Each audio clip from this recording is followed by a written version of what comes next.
Hello everyone, welcome back to SR education. तो समस्त को स्वागत आम यूट्यूब चैनल एसआर एजुकेशन को। तो पिला माने वर्तमान तुम जो नोटिफिकेशन टी आनी थी एनआरटीएस तुम आसी एनटीएस सॉरी एनआरटीएस 9th आउ जो 10th आसी एनटीएससी। ठीक अच्छे एनटीएससी जो आसी स्कॉलरशिप ता विषय तुम मान मन में बहुत गुड़े प्रश्न अच्छी जो प्रश्न गुड़िक मु तुम आगू नहीं आसी तार समाधान। तो तुम मन में प्रश्न रोचे आम SA1 अच्छी आम एनटीएससी पढ़ू ना SA1 पढ़ू। तो आउ गोटे प्रश्न रोचे कौन तुम मन में भी तुम मन में पुनर्बार प्रश्न रोचे आम एनटीएससी दबु कौन बा एनटीएससी कौन से जो जिनस एनटीएससी नाम जो एग्जाम टी से कौन। तो देख एनटीएससी फुल फॉर्म से लिखी कौन नेशनल टैलेंट सर्च एग्जामिनेशन माने जातीय स्तर रे तुमर टैलेंट सर्च एग्जामिनेशन गोटे होची जोटा कौन होची is a scheme of national council of education research and training. ये होची कौन गोटे प्रोग्राम जोटा कि पूरा नेशनल लेवल रे तुमर होची माने टैलेंट मान को खोजा जाउची नेशनल लेवल रे। सेथि पई एटा प्रति वर्ष हुए जो माने 10th रे पढ़ुता से पिला मानकर 10th सरीबा पूर्वरु से माने एग्जाम दे थांती ता परवर्ती समय से मानु किपर सिलेक्शन करा जाय कौन कौन तांको फैसिलिटी मिले से विषय मध्ये तुमको कहबी। तो देखिबा टोटल वीडियो की आरंभ रु शेष पर्यंत देख कौन जिनस मिस करनी जदि तुम माने एनटीएससी पई सीरियस अच्छ तो किसी जानवा चाहूच एनटीएससी विषय रे बा एनटीएससी कौन मु जानी से विषय मोर जानापी मो इच्छा अच्छी। तो से तुम एनटीएससी विषय सब किसी डिटेल्स जान वीडियो शेष पर्यंत भल भाव देखिले। तो तुमर जो सांग मैंने एनटीएस दवाई चाहते तो से वीडियो शेयर कर से पूरा डिटेल्स जानतु। प्रथम कथा हूँ तुम जब गोटे विषय भलरे न जान से विषय एग्जाम कौन दब केमी दब से एग्जाम कौन पाई दउछु से जिनस भी आमर जानवर अच्छे। ठीक अच्छे तो ये गला national council of educational research आउ ट्रेनिंग रे ये हूँ गोटे प्रोग्रेस स्कीम। नेक्स्ट देख कौन रही it is a scheme which देख यहाँ वेरी इंपोर्टेंट पॉइंट कौन कहली it is a scheme which aims to provide wider platform to the talented children by motivating them develop themselves. तो कौन कहला यार गोटे लक्ष्य रोचे कौन कि प्रोवाइड कर वाइडर माने चतुर्पार्श्व पूरा से खोजी चलुची प्लेटफॉर्म जोटा तैयारी करछि कि टैलेंटेड चिल्ड्रेन जदि तुम पाखे टैलेंट अच्छी तुम टैलेंट आउ सॉरी तुम पाखे टैलेंट आउ कौन अटकी रही तुम टैलेंटा को से माने बाहर करिया तांकर लक्ष्य माने देश पई से काम लगेबे जो माने प्रतिभावान छात्र छात्री अछंती सेमानकर टैलेंटा केवल सीमित न रहू ताकू केमिति आगु को डेवलप करा जाई परिबो सेही स्कीम में एटा रहिछि एनटीएससी। तो कौन रही children by motivating them to develop themselves and nurture them मतलब कहला कौन तांकु केमिति आहरी मोटिवेटिंग करिवो आ तांकर केमिति जो माने टैलेंटेड अछंती तुम पाखरे टैलेंट अच्छी। ठीक अच्छे तुम टैलेंट को से माने देश वर्तमान चाहूँ तुम टैलेंट एमती लुचिकी न रो आगु को तुम टैलेंट बढ़ू एवं तुम आगु को केमती डेवलप कर से चिंता भी तांकर रही से एजुकेशन सिस्टम रे को आड करा जायछि। तो देख कौन रही पुणी examination national talent search examination is 2 tyre माने दुईटा फेज हुए दुईटा फेज माने 2 टायर गोटे थर गोटे एग्जाम दब पुणी नेक्स्ट तुमको आउ गोटे सेकेंड फेज देवाक पड़ो। तो गोटे फेज रे तुम एग्जाम सरी जाएनी सेकेंड फेज दबाको पड़ी थाए। तो देख कौन रही फास्ट स्टेज रे तुम्हें कौन है the state is interested with the responsibility of conducting the first tier screening examination known as the state level talent search. First तुम हम स्टेट लेवल रे टैलेंट सर्च SLT धर स्टेट लेवल टैलेंट सर्च हम प्रथम तुम जो exam दब तुम स्टेट लेवल रे दब परवर्ती समय तुम जब सिलेक्शन हो तुम्हें नेशनल लेवल रे दब। तो तुम मन प्रश्न बर्तमान भी आसी जाउथिबो आमे सिलेक्शन केते जण ओडिसा रे हेबे जदि एटा नेशनल प्रोग्राम होउची ताले आमे ओडिसा रू केते जण जाई परिबे ताले केते जण ओडिसा रू अन्य राज्य रू सिलेक्शन होउची ताले आमे ओडिसा पे भी किछि निर्दिष्ट संख्या अछि तो से निर्दिष्ट केते अछि देखो फॉर सिलेक्शन जो स्टिपुलेट नंबर स्टेट कोटा प्रति स्टेट को किसी कोटा दि जाए जमती आमर जनरल धर अच्छी 90% रखिले क्वालिफाई विभिन्न एग्जाम 75 सीबीसी ओबीसी सेमती स्टेट किसी सीट पूरा दि जाए जहाँ सीट अच्छी से ओडिशा आमर जेहेतु ओडिशा भी निर्दिष्ट संख्यक सीट अच्छी ठीक अच्छे केते अच्छी कौन अच्छी मुझे आगू को तुमको कहबी पूरा डिटेल्स देखिए जानवा को चाहूले कंप्लीटली देखिबो। तो देख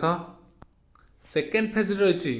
national level talent search examination is conduct bye NCERT for candidate selected through stage 1 जो माने सिलेक्ट हे स्टेज 1 रे से माने जिबे कोठी की नेशनल लेवल रे एग्जाम देया पे तो नेशनल लेवल को जिबाटा गोटे छोटो कथा नुहे तो चिंता कर जदि तुम्हें लास्ट स्टेज रे भी सिलेक्शन न होउछ तुम्हें गोटे नेशनल लेवल रे एग्जाम देवा पे जाउछ तो सी भी बहुत बड़ गर्वर कथा तुम पे हेबो तो तेणु आमको चिंता करिवार अछि आमको एग्जाम रे बेस्ट करके आगू जीवार अछि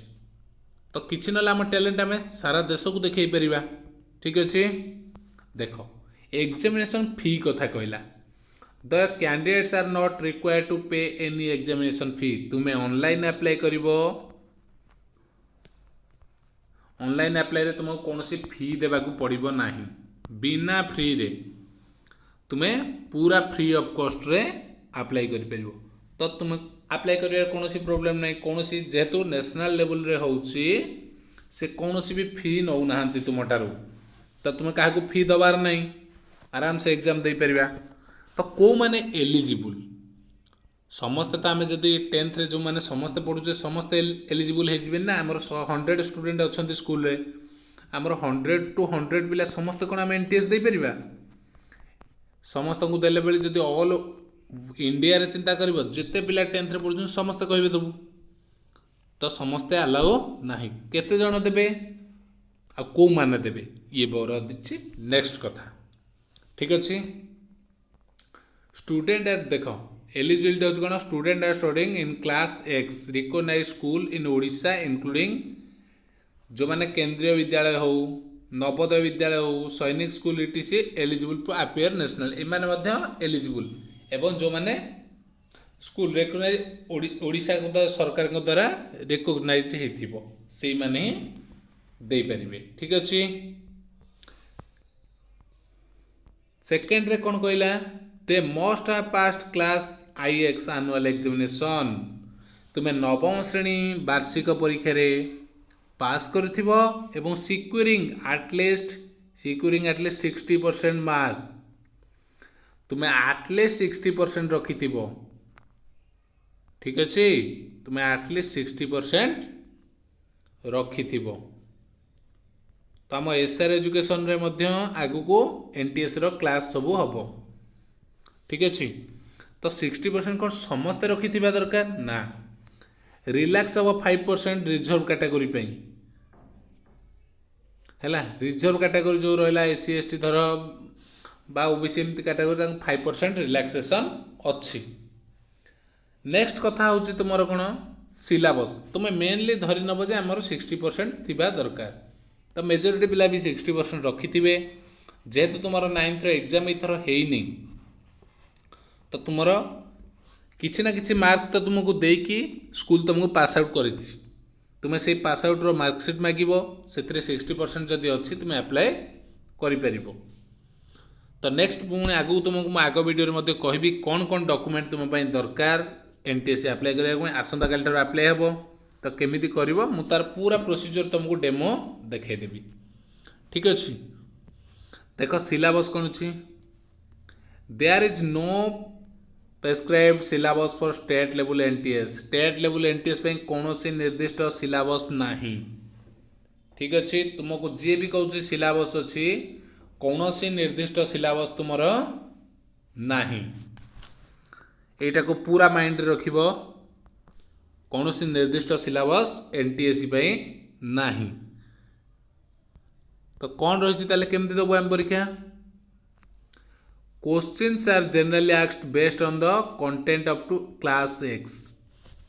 तुमर दशम श्रेणी रे तुमे जहाँ पढ़ुच से कोर्स को लेकिन परीक्षा हम तो तुमर सेपरेट कौन सी आमको एक्स्ट्रा पढ़ा को पड़ोनी आम एसए वन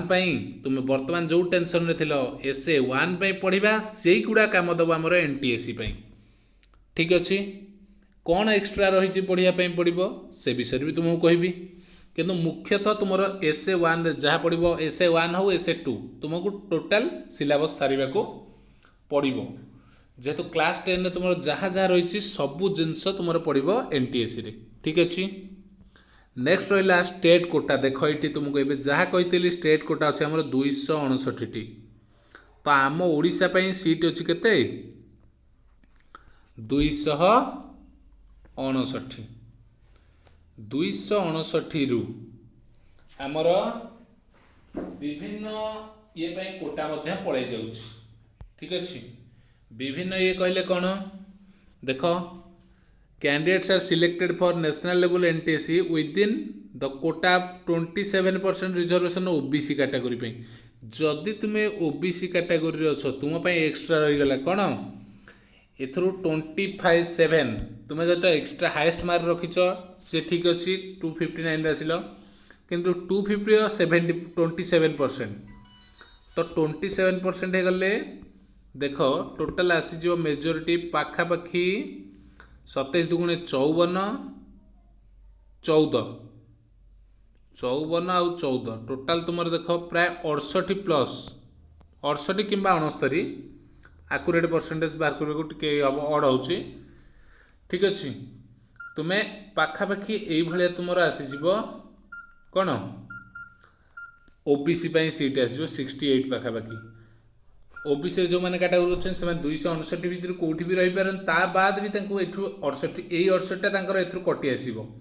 तो जनरल कैटेगरी वाला ये 68 सीट नहीं पारे ना 259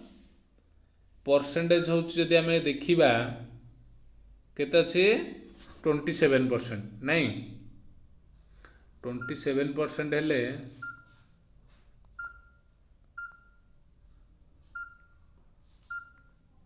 तो जहाँ आसो तुम देखिच पाखापाखि 80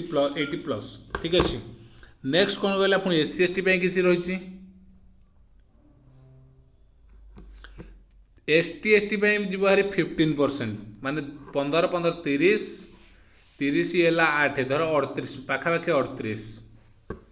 एवं 7.5% एससी ए जो एसटी एससी पढ़ला 15% एसटी 7.5 माने यार अधा 19 पाखापाखि 19 पोस्ट माने 19 पोजिशन पड़े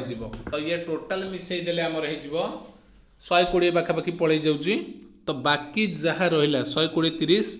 बाकी जो 150 पाखापाखि रतक जनरल कैटेगरी से भी अलग अदर कैटेगरी जापर तो तुम मानक अदर कैटेगरी बहुत फैसिलिटी अच्छी जदि मार्क तुम ये कर पुणी आहरी अच्छी से सरी जाइनी देख 4% रही फिजिकल चैलेंज माने पीएससी जो मैंने रही जो मैंने फिजिकल हैंडिकैप से रहा कौन 4% तो नेक्स्ट आसला एग्जामिनेशन सब्जेक्ट ये बहुत important the pattern of written examination will be follow केमती रहिबो स्टेज 1 रे रहिबो examination at the state level will compares to parts में दी भाग करा जायछि गोटेला तुमर गोटेला MAT मैथ एटा मैथ को कहबोनी मेंटल एबिलिटी टेस्ट जोटा कि रोचे रीजनिंग तो तापई रीजनिंग तुम्हें चिंता करवा नहीं मेंटल एबिलिटी बहुत बढ़िया क्वेश्चन आसे जदि तुम्हें तार सर्ट ट्रिक सब मालूम करगल ना तुमको कौन सी प्रोब्लेम हेनी तो तार सर्ट ट्रिक देख आमर भी विभिन्न वर्गमूल सर्ट ट्रिक आपाई सर्ट ट्रिक आसीज ठीक अच्छे सेकेंड पार्ट रोची कौन SAT जोटा रहा स्कोलास्टिक एप्टीट्यूड टेस्ट ये 100 मार्क आसे ये 100 मार्क आसे तुम 200 मार्क दुईटा फेज आसे ठीक अच्छे ये जो स्कोलास्टिक रहा ये तुम सबुतक स्कूल सब्जेक्ट सबु सब्जेक्ट रु मिसिक आसीबो 100 मार्क। तुम्हें वर्तमान एसे 1 पर्यंत यही 100 मार्क कवर कर नेब। नेक्स्ट तुम ये जो 100 मार्क तुम रहा 8 रु 16 8 दिन ता भितर तुम यदि विभिन्न सर्ट ट्रिक मालूम करगल तुमको बेसी कष्ट हेनी। तो नेक्स्ट रे कौन अच्छी देख स्टेज 2 रे स्टेज 2 रे रहिबो ए रे मेंटल एबिलिटी रहिबो सेही सेम जिंस बी रे रहिबो स्कोलास्टिक एप्टीट्यूड टेस्ट। तो तुमर एतिकी रहिछि देख एतिकी थिला तुमर सिलेबस। तो टोटाल तुमको डिटेल्स कहली या पर जब तुमर किसी प्रॉब्लम थाए तो तुम्हें कमेंट करि परिबो। तार कमेंट कले मु तार आंसर तुमको देबी बा तार सजेशन जहाँ मो पाखे अच्छी मु तुमको देबी। तो तुम पाई जो रहा मेंटल एबिलिटी टेस्ट मेजर होची यही सब्जेक्ट स्कोलास्टिक सब्जेक्ट रे तुम्हें मार्क उठेदब किंतु एमएटी जोटा मेंटल एबिलिटी टेस्ट ये पिला बहुत पिला अटकी जाती। तो या पाई आमर एसआर एजुकेशन रे बहुत स्पेशल क्लास दिया जो गुड़ा कि विभिन्न सर्ट ट्रिक रे बिना यूज पेन पेपर यूज रे तुम्हें क्वेश्चन आंसर करि परिबो। तो तापाई चैनल को सब्सक्राइब करनियो जो माने नुआ अछ एवं जो माने पुराना अछंती तुमर जो सांगसाथी माने भी एनटीएस दबा पे जाउछंती से मान को शेयर करो वीडियो देख कुह जे डिटेल्स अच्छी से माने भी जॉइन करंतु। आउ आमे क्लास स्टार्ट करबा से अनुसार रेगुलर 30 मिनिट रो तुमको क्लास देबी जो थरे कि रहइबो एमएटी मेंटल एबिलिटी टेस्ट